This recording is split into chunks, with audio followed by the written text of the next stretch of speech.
Sometimes these things happen in MMA. What's going on, fight fans? Welcome to These Things Happen in MMA. The goal of this channel is to highlight crazy and spectacular moments that have made mixed martial arts into what it is today. Don't forget to follow the channel on social media at These Things MMA, and the link to my merch shop is in the description below. In this episode, I'm going to talk about how one man's vision changed the course of mixed martial arts forever and led to the second largest promotion in MMA history. This is the story of Bjorn Rebney and how he established Bellator. Equipped with the law degree and specializing in sports management, Bjorn Rebney would get a start in combat sports through boxing. In the mid-90s, he worked at a law firm and eventually started arranging deals for high-level boxers like Oscar De La Hoya and Sugar Ray Leonard. Rebney and Leonard would go on to create Sugar Ray Promotions in 1998, and the company lasted 6 years before dissolving in 2004 due to internal disagreements. The partnership ended with Sugar Ray calling Rebney a cancer within the company and Bjorn subsequently suing the Hall of Famer. Despite spending a decade in the sport, Rebney was never much of a boxing fan, and he instead decided to focus on his true passion of mixed martial arts. One day, while watching a UFC event, it occurred to Rebney that he preferred a tournament-style format over the traditional matchmaking system. He felt this was a more authentic way to determine who the best fighters were, as opposed to promotions matching up competition based off a financial incentive. Really in its infancy, it was me sitting around as a young kid with my dad, who was a boxing fan. And I can remember it as a kid, watching these guys scour the audience and look for the promoter to scream out, "I deserve a shot at the title." Why? He just won. Why does he have to ask? That's weird. That's theatrical. That's a guy sitting behind a desk deciding who fights who for what and when, and these guys are out there putting their lives on the line. All that matters is when that door shuts and they lock it behind you, do you come out with a W or do you come out with the L? And if you come out with a W, you get one step closer to a shot at the world title. After taking some time to iron out the details, the concept for Bellator was finalized in 2007. Derived from the Latin word meaning warrior, the official name of the promotion would be Bellator Fighting Championships. Bjorn spent the next year trying to acquire funds for his new promotion, and the process wasn't an easy one. I shopped this around to 62 potential investors, all major hedge funds and wealthy individuals. I flew to 62 meetings, sleeping in cheap hotels and eating at cheap restaurants. I heard 62 no's flat out. The 63rd meeting would be much different though, and have a lasting impact on the sport of mixed martial arts. In 2008, Rebney met with the vice president of Plainfield Asset Management, Tim Danaher, who just so happened to be a huge MMA fan. The two hit it off right away, and thanks to the backing of Danaher, Plainfield would end up investing millions into the company, with Rebney as chairman and CEO. On April 3rd, 2009, the first event in Bellator's history took place, with Jorge Masvidal headlining in the main event. Oh, it's over! That will do it. No time to waste. 1 minute, 19 seconds into the opening round. Jorge Masvidal disposes of Nick Aguilar. Bellator's tournament-style format was derived into 3-month-long seasons and originally broadcast on ESPN Deportes, with John Anik and Jason Chambers providing commentary. The first season also crowned champions Joe Soto, Eddie Alvarez, Lyman Good, and Hector Lombard.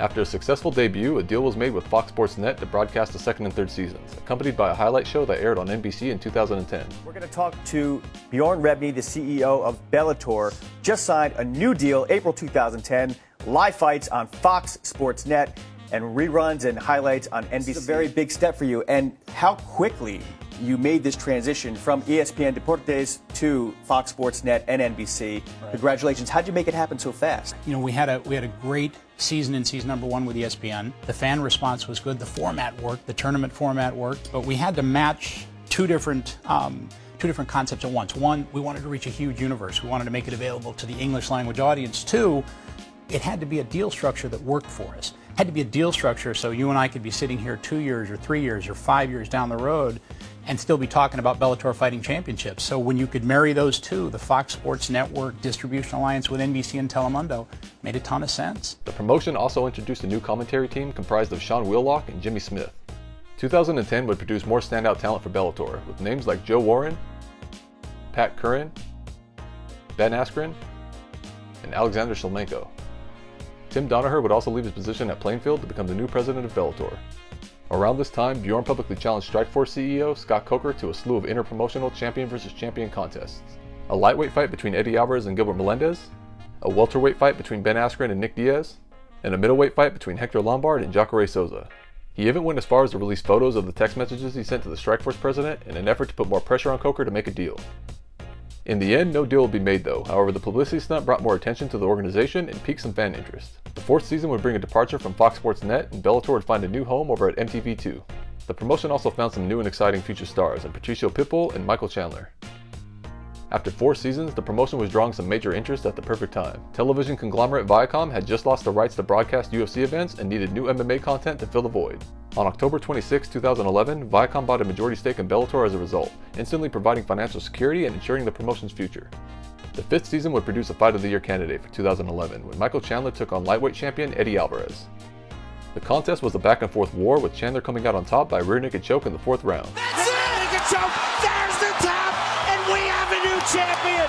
Michael Chandler is Bellator's new lightweight world champion! During this time, Rebney's strict commitment to the tournament format started to receive criticism, and fights like this one warranted a rematch from the fans. Another example of such criticisms occurred when Hieron lost a close split decision to Ben Askren at Bellator 56. Afterwards, Rebney stated that he would need to win a new tournament in order to get another shot at the champion. Hieron would never fight for the promotion again, and later stated that he actually had to pay back his signing bonus in order to get released from his contract. In November of 2012, Rebney announced that the company was adopting a new clause in their fight contracts that allowed for immediate rematches. Bellator's 6th and 7th seasons would also solidify Pat Curran as one of the best featherweights on the planet, and also produce more standout talent like Daniel Strauss, Andrei Koreshkov, and Alexander Volkov. You look at Pride, WEC, and most recently Strikeforce. Do you believe with the UFC buying those larger promotions that Bellator has become the 2nd largest MMA promotion here in the States? Sure. At this point, I mean, particularly since the Viacom acquisition and now the announcement of the move to Spike. I mean, there literally becomes the Zuffa entity and the Bellator entity at this point. Right. So, yeah, I mean, I think that's a safe assumption to make that we're number 2. You know, and the growth curve will continue. The growth has been great over the last year, and it'll continue to go up over the next couple. The process of rebranding Bellator then began, with Viacom transitioning content from MTV2 to the more popular Spike TV. Part of the rebranding process also included a name change from Bellator Fighting Championships to Bellator MMA. Around Season 9, Rebney's reputation started to come into question when numerous fighters began publicly complaining about how he conducted business. The complaints range from not paying out the full amount of a contract to illegally obtaining information or just flat out lying in the negotiating process. One of the more famous cases involved Eddie Alvarez in 2013 when he became a free agent and wished to sign with the UFC.